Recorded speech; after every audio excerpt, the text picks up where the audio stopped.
gave me Donkey of the Day, and I deserve it. People need to know. Well, you need to tell them, Charlamagne. I am. Because you have the voice. Tell them.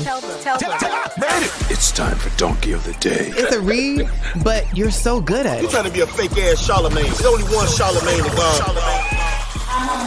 Damn, Charlamagne, who you giving Donkey of the Day to now? Well, Sexy Red, Donkey of the Day for Monday, March 18th goes to a 34-year-old Florida man named Frederick Lloyd Day. Now, what does your Uncle Charla always tell you about the great state of Florida? The craziest people in America come from the Bronx and all of Florida, and today is no exception. Now, Frederick was booked in jail and charged with battery on a specified personnel because he's an extra horny human. Yes, it's all fun and games until someone gets a boner. I just told you that. What do you mean, Uncle Charla? It's all fun and games until someone gets a boner. Well, let me read the headline for you from News Channel 8. A Florida man was arrested for touching himself and groping EMS paramedic during transport. You see, Frederick was arrested after allegedly masturbating and groping an EMS paramedic inappropriately while he was being taken to the hospital. See, police were called to the Cancer Center Alliance of Naples after they received multiple reports that a man refused to leave the building and locked himself in the bathroom. When police arrived, they found Frederick Lloyd Day in the bathroom standing next to a pile of paper towels. Okay, that's a telltale sign that he was in there scratching Yoda behind the ears. Yes, he took his talents to South Beach, and the arrest report showed that the officers saw Frederick strapped into a stretcher with a noticeable erect penis showing through his basketball shorts. You know what they say, there's nothing like a clown with a boner to remind you that you're having a nightmare. And this was a nightmare for this EMS worker because the report goes on to show that Frederick was poaching the egg, shaking hands with the milkman while the EMS paramedic was taking his blood. Well, I would say the EMS paramedic was taking blood from the wrong place, okay? They should have been taking blood out of his penis. You take the blood out the penis, then voila, no hot custard slinger. Now, the paramedic tried to get this Coccosaurus Rex to stop, but it has been scientifically proven that when you are trying to get a Homo erectus to stand down, they simply can't. So he attempted to reach for the victim's leg. The victim, okay, the EMS paramedic told him, "Do not touch me." But Frederick looked into the victim's eyes and continued double-clicking his mouse. So the victim grabbed Day's hand and repeated, "Do not touch me." Man, drop one of the clues bombs for that EMS paramedic. Respect to that victim, because the last thing I'm touching on this dude is his hands. Okay, you've been boxing the one-eyed champ all night, so I know your hands is covered in knuckle babies. All right, nut butter and penis pudding everywhere. I'm not touching that man's hands. Now, according to WBBH, a Naples Fire Department lieutenant saw the interaction and stated that Frederick continued to try and touch the victim by removing medical equipment and even unbuckled himself from the stretcher.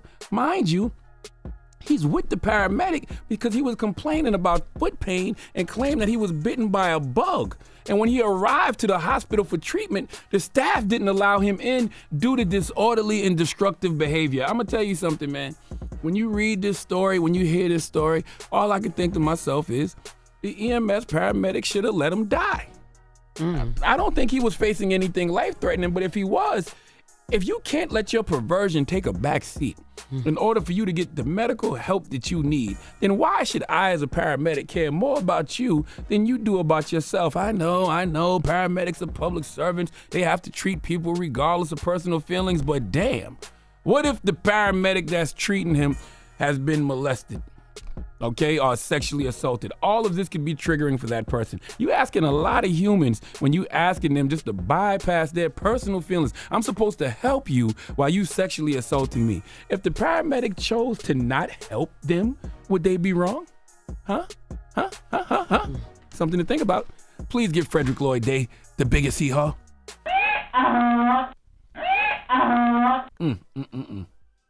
That's crazy. Mm-hmm. All right.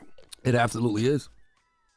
I'm convinced he just look up gayest crimes that happened over the weekend for Monday. Like, there was no gay in this, I don't think, unless the EMS paramedic was male. no, a man. he just always be like, boner. Speaking of boner, I need a boner. A man who had a boner come to the front of the congregation. I didn't know your story and Jess With The Mess had boners in it.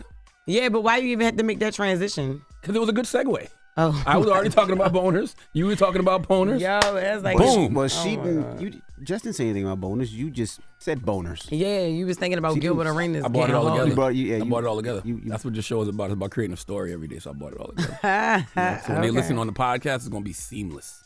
When y'all download the Breakfast Club podcast, salute to the 20 million people that listen to the Breakfast Club podcast monthly. When y'all listen to it today, it's gonna be seamless. All right. I didn't say that. Donkey of the Day is sponsored by renowned personal injury attorney Michael the Bull Lamonsoff. Don't be a donkey when you need a fighter on your side. If you're ever injured, go to michaelthebull.com. That's michaelthebull.com. And when you mess with the bull, you get the horns. Wake that ass up. Early in the morning. The Breakfast Club.